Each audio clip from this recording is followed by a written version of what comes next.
look at the bigger context.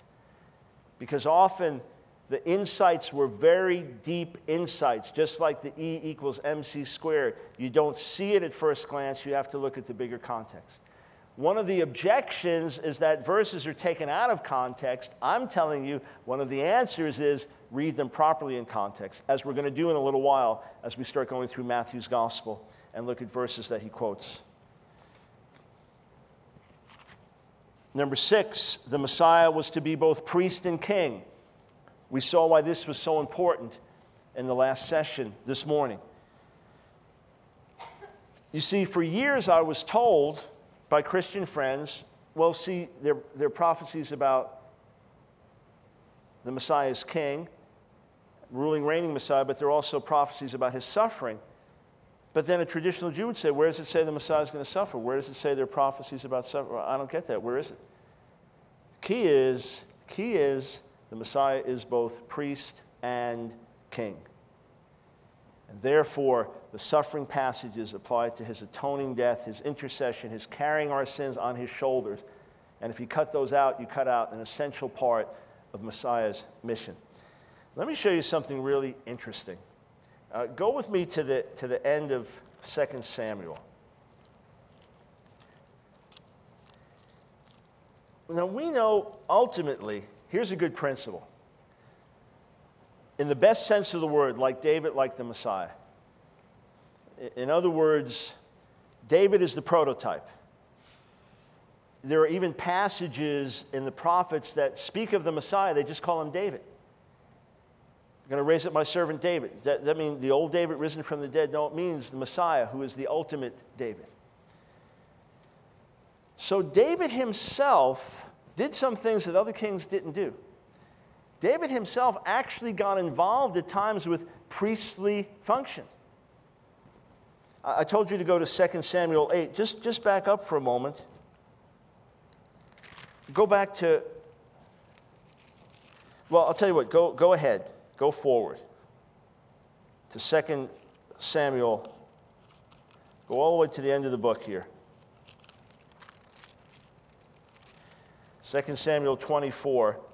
It's the end of a plague situation. And what's written here? All the way at the end of 2 Samuel 24. Verse 25, David built an altar to the Lord there and sacrificed burnt offerings and fellowship offerings. Then the Lord answered prayer on behalf of the land, and the plague on Israel was stopped.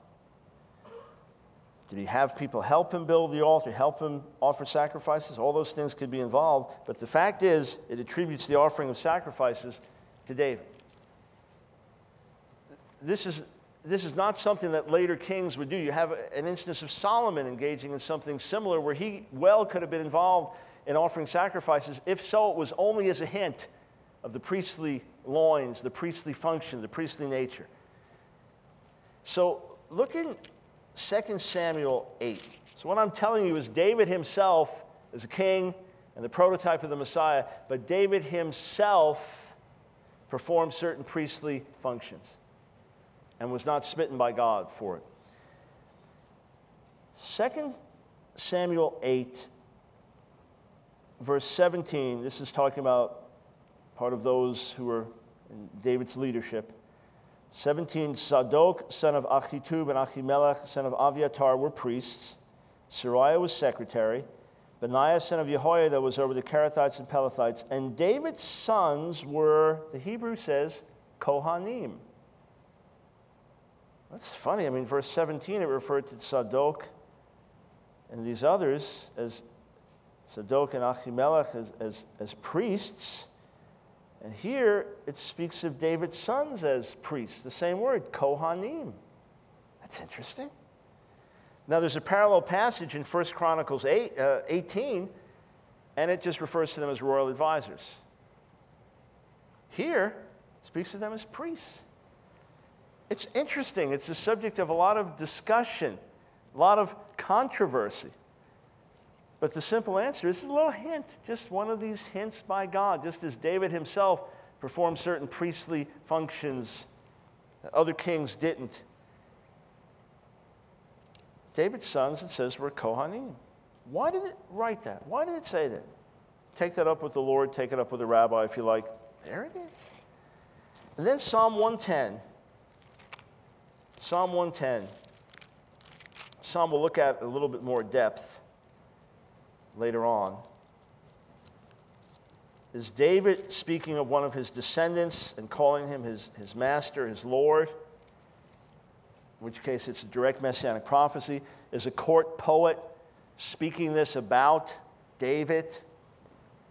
There's a far-fetched ancient rabbinic interpretation that the psalm is actually a prophecy about Abraham, which doesn't work for many reasons, as we'll see later on.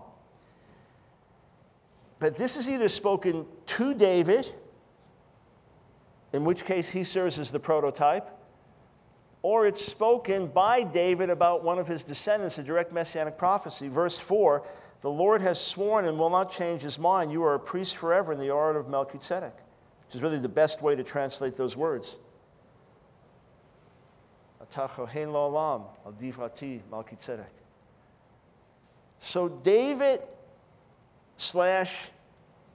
his messianic descendant, a priest forever? How could that be?